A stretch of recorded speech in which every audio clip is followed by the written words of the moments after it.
Family Feud, kanina naglaro po ang Celebrity Basketeers at nanalo po sila ng 100,000 pesos ang Team Sparkle. Kaya kasama natin si Ralph. Siya ang unang sasabak dito sa Cash Money. Target nila makapag-uwi ng total cash prize of 200,000 pesos. So, eto, manalo-matalo, sigurado may 20,000, Ralph, yung napili niyong charity. Ano ba napili niya?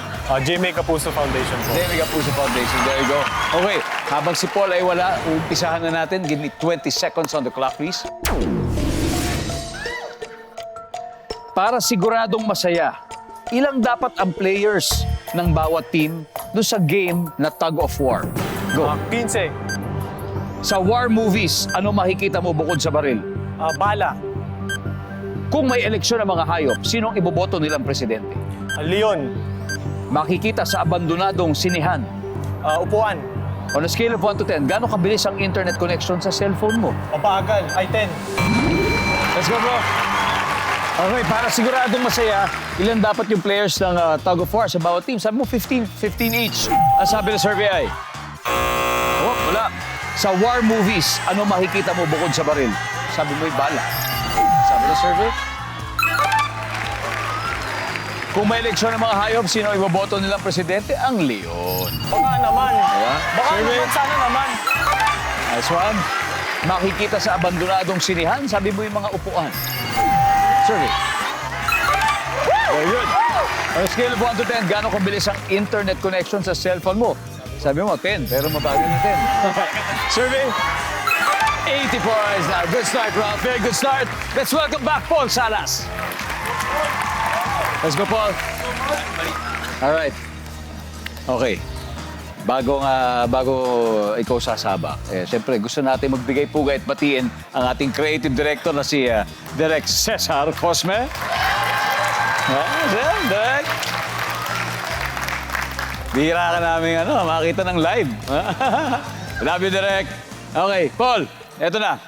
Si Ralph ay nakakuha ng 80 points, meaning 120 to go. Simple lang yan. At this point, makikita na naman manonood ang sagot ni Ralph. Pahingin po kami 25 seconds. Eto na. Para siguradong masaya, ilan dapat ang players ng bawat team sa game na tug of war? Go. 10. Sa war movies, anong makikita mo bukod sa baril? Bomba.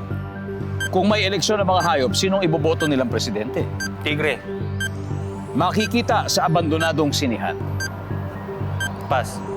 On a scale of 1 to 10, gaano kabilis ang internet connection sa cellphone mo? 7. Makikita sa abandonadong sinihan. Sexy movies. Let's go, Paul. We need 120 points. Para siguradong masaya, ilang players dapat ang tug of war? Bawat team, sabi mo, 10 ang sabi ng survey. Top answer. Sa war movies, ano makikita bukod sa baril? Sabi mo, bomba. Bold ba to? Bold bomba? Hindi, bomba. Ang sabi ng survey dyan ay, top answer din. Nice. Kung may eleksyon ng mga hayop, sino boboto presidente? Sabi mo'y tigre. Ang sabi ng survey.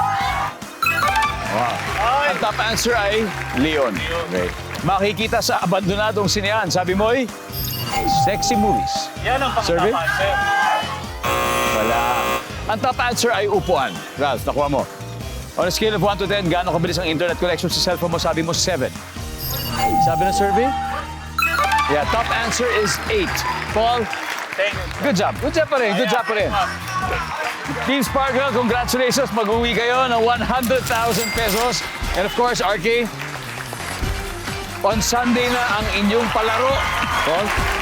Maraming salamat po sa lahat ng susuporta sa Bida sa Arena. Halika, magkita po tayo, maglaro tayo, mag-enjoy tayo. At naka 1-0 kami ngayon. Tingnan natin kung babawi sila sa Mawa Arena. Let's go. See you Sunday. Exciting!